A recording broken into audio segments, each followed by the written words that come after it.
இருக்கிறது. 37 ராஜாங்க அமைச்சர்கள் நேற்றைய தினம் பதவி பிரமாணம் செய்திருக்கிறார்கள். தமிழன் பத்திரிகை அதற்கு இவ்வாறு தலைப்பிடுகிறது. கிழக்கு முஸ்லிம் எம்பிக்கள் புறக்கணிப்பு, பொதுஜன பெரமுனவுக்கு முன்னுரிமை என்பதுதான் இந்த தகவலாக அமைந்திருப்பது முக்கியமான விடயமாக அமைந்திருக்கிறது. எனவே கிழக்கு முஸ்லிம் எம்பிக்கள் புறக்கணிப்பு என்றால் எந்த கட்சியினை சார்ந்தவர்கள் என்பது இங்கே நாங்கள் அவதானிக்கத்தக்க விடயம். ஸ்ரீலங்கா முஸ்லிம் காங்கிரஸ், அதே அகில இலங்கை மக்கள் காங்கிரஸ் சார்பில் தேர்வு செய்யப்பட்ட எம்பிக்கள் இந்த நியமனத்துக்கு வந்திருக்க வேண்டும். எனவே கட்சி சார்ந்து என்ன தீர்மானம் இருக்கிறது என்பதும் தெரியாது. எதிர்வரும் நாட்களில் இந்த நிலைமைகள் மாற்றமடையுமோ என்பதும் தெரியாது. எது எப்படி பார்த்தாலும் நேற்றைய தினம் நியமிக்கப்பட்டிருக்கின்ற 37 ராஜாங்க அமைச்சர்களில் பலர் ஏற்கனவே இந்த ராஜாங்க அமைச்சர் பதவிகளை வகித்தவர்கள் என்பதும் குறிப்பிடத்தக்கது. ஒரு சில ராஜாங்க அமைச்சர்களுக்கு ஒரே அமைச்சு 2 பேர் என்ற அடிப்படையில் வழங்கப்பட்டிருக்கிறது. இதற்கு பிரதான காரணமாக ஒவ்வொரு அமைச்சுகளும் நூற்றுக்கணக்கான நிறுவனங்கள் இருக்கின்றன.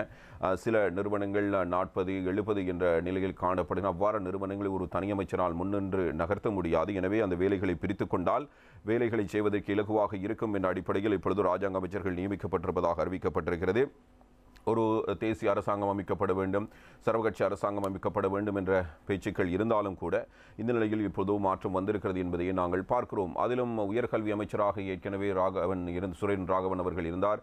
அவர் இப்போது மீண்டும் உயர்கல்வி ராஜாங்க அமைச்சர். அதனிடத்தில் சிவனேசத்துறை சந்திரகாந்தன் வியாழேந்திரன் அடிக்கப்பொழுது மிக முக்கியமான ஒரு அமைச்சு பதவி வழங்கப்பட்டிருக்கிறது. காதர் மஸ்தான் எம்பி அவர்களுக்கும் வழங்கப்பட்டிருக்கிறது. அரவிந்த குமார் அவர்களும் கல்வி ராஜாங்க அமைச்சராக நியமிக்கப்பட்டிருக்கின்ற தகவல்கள் வெளியாகி இருப்பது இங்கே மிக முக்கியமான விடயம். இதே நேரத்தில் நேற்றைய தினம் நாடாளுமன்றத்திலும் இது பற்றி பேசப்பட்டிருந்தது. இவர்கள் அமைச்சு பதவிகளை ஏற்றதற்கு பிறகு ஊடகங்களிடமும் இது தொடர்பிலான கருத்துக்களை வெளிப்படுத்தியிருந்தார்கள் என்பதையும் நாங்கள் பார்க்கக்கூடியதாக இருந்தது.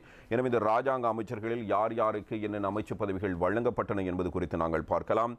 மிகவும் சர்ச்சைக்குரிய நபராக இருந்த சனத் நிஷாந்தவுக்கும் அமைச்சு பதவி வழங்கப்பட்டிருப்பதையும் நாங்கள் இங்கே அவதானிக்கத்தக்க ஒரு முக்கியமான விடயமாக பார்க்கிறோம். இதில் பொதுஜன பெரமுனவைச் சேர்ந்த 29 பேரும், ஸ்ரீலங்கா சுதந்திர கட்சியினைச் சேர்ந்த 6 பேரும், ஐக்கிய மக்கள் சக்தியைச் சேர்ந்த 2 உள்ளடங்குகிறார்கள் என்பது முக்கியமான விடயமாக அமைந்திருக்கிறது. நேற்று காலை ஜனாதிபதி முன்னிலையில் ராஜாங்க அமைச்சர்களாக பதவியேற்றுக் கொண்டவர்களின் விவரங்களை நாங்கள் பார்க்கின்ற பொழுது ஜகத் புஷ்பகுமாரவை பொறுத்தவரையில் வெளிநாட்டு வேலைவாய்ப்பு மேம்பாட்டு ராஜாங்க அமைச்சராக இவர் இருக்கிறார் என்பதை இங்கே கவனிக்கத்தக்கது. இவர் ஸ்ரீலங்கா சுதந்திர கட்சியை பிரதிநிதித்துவப்படுத்துகின்ற ஒருவர். அதற்கு அடுத்ததாக ரஞ்சித் சேம்பலாபிட்டி ஏற்கனவே நிதி ராஜாங்க அமைச்சின் பதவியை வகித்திருக்கிறார். இப்பொழுதும் நிதி ராஜாங்க அமைச்சர் பதவி அவருக்கு வழங்கப்பட்டிருக்கிறது. லசந்த் அலகியவண்ண போக்குவரத்து ராஜாங்க அமைச்சராகவும், திலும் அமுனுகம முதலீடு மற்றும் ஊக்குவிப்பு ராஜாங்க அமைச்சர், அதனத்தில் கணக்ககிர தொழில்நுட்ப ராஜாங்க அமைச்சராகவும், ஜானக வக்கும்புர மாகாண சபைகள் மற்றும் உள்ளூராட்சி ராஜாங்க அமைச்சர், ஷெஹான் சேமசிங்க நிதி ராஜாங்க அமைச்சராகவும், மகான் பிரியதர்ஷன சில்வா விவசாய ராஜாங்க அமைச்சராகவும், தேனுக்க விதானகே நகர அபிவிருத்தி மற்றும் வீடமைப்பு ராஜாங்க அமைச்சராகவும், பிரமித்த பண்டார தென்னகோன் பாதுகாப்பு ராஜாங்க அமைச்சராகவும், ரோஹண திசாநாயக்க விளையாட்டு மற்றும் இளைஞர் விவகார ராஜாங்க அமைச்சராகவும் நேற்றைய தினம் நியமிக்கப்பட்டிருந்தார்கள். அதே நேரத்தில் அருந்திக்க பெர்னாண்டோ எம்பியும் நேற்றைய தினம் ராஜாங்க அமைச்சு பதவியினை ஏற்றிருந்தார். எனவே அவரது அமைச்சு பதவியாக நகர அபிவிருத்தி மற்றும் வீடமைப்பு ராஜாங்க அமைச்சு பதவி அமைந்திருந்தது. இதற்கு பிறகு விஜித்த பேருகட பிரிவினா கல்வி ராஜாங்க அமைச்சராக அவர் நியமிக்கப்பட்டிருந்தார். லொஹான் ரத்வத்த பெருந்தோட்ட கைத்தொழில் ராஜாங்க அமைச்சராக நியமிக்கப்பட்டிருந்தார். தாரக பாலசூரிய வெளிவிகார ராஜாங்க அமைச்சராக நியமிக்கப்பட்டிருக்கிறார். இந்திக்கு அனுருத்த மின்சக்தி மற்றும் எரிசக்தி ராஜாங்க அமைச்சராகவும், சனத் நிஷாந்தன் நீர்வளங்கள் ராஜாங்க அமைச்சராக நியமிக்கப்பட்டிருந்தார். ரணில் விக்ரமசிங்க அவரை பொறுப்படுத்தாமல் நேற்றைய தினம் வழங்கியதை பார்த்தோம். சிறிபால கம்லத் நெடுஞ்சாலைகள் ராஜாங்க அமைச்சர், சாந்த பண்டார ஊடகத்துறை ராஜாங்க அமைச்சர், அதனத்தில் அனுராத ஜெயரத்ன நீதி மற்றும் சிறைச்சாலைகள் ராஜாங்க அமைச்சராக நியமிக்கப்பட்டிருக்கிறார்.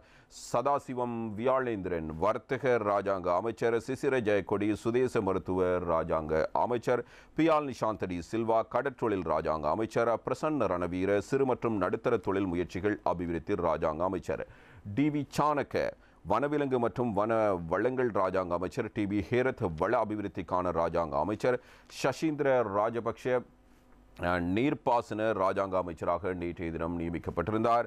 அதே சீதா அரம்பே போல சுகாதார ராஜாங்க அமைச்சர், காதர் மஸ்தான் கிராமிய பொருளாதார ராஜாங்க அமைச்சர், அசோக பிரியாந்த் உள்நாட்டு அலுவல்கள் ராஜாங்க அமைச்சராகவும், அதே நேரத்தில் அரவிந்த குமார் கல்வி ராஜாங்க அமைச்சராகவும் நியமனம் பெற்றிருந்தார்கள்.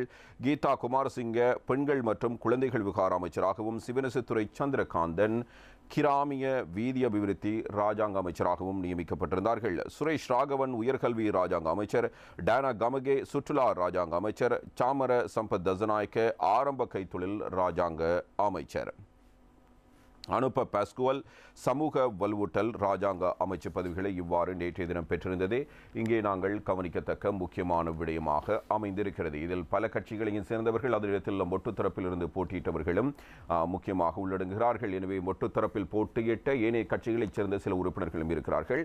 ஸ்ரீலங்கா சுதந்திர கட்சியினை பிரதித்துவப்படுத்தி 6 பேர் வந்திருக்கிறார்கள். ஏற்கனவே 2 பேர் அமைச்சர்களாக இருக்கிறார்கள் என்பது நாங்கள் இங்கே கவனிக்கத்தக்க முக்கியமான விடயமாக இருக்கிறது. அந்த வகையில் ஜெகத் புஷ்பகுமார், ரஞ்சித் சியம்பலா பிட்டிய, லசந்தா லகியவண்ண, சாந்த பண்டார, சுரேன் ராகவன், சாமர சம்பத் தசநாயக் ஆகியோர் இவ்வாறு ஸ்ரீலங்கா சுதந்திர கட்சி சார்பில் நேற்றைய தினம் ராஜாங்க அமைச்சர்களாக பதவியேற்றுக் கொண்டவர்களாக காணப்படுகிறார்கள். இதனிடத்தில் ஐக்கிய மக்கள் சக்தியை பிரதித்துவப்படுத்தி அரவிந்த் குமார் மற்றும் டானா கமுகே எம்பி ஆகியோர் பெயரிடப்பட்டிருக்கிறார்கள் என்பது நாங்கள் இங்கே அவதானிக்கத்தக்கது. இவர்கள் ஏற்கனவே கடந்த அரசாங்கத்தோடு இணைந்தே செயற்பட்டு வருகின்றவர்கள் என்பது முக்கியமான விடயமாக நாங்கள் பார்க்கலாம்.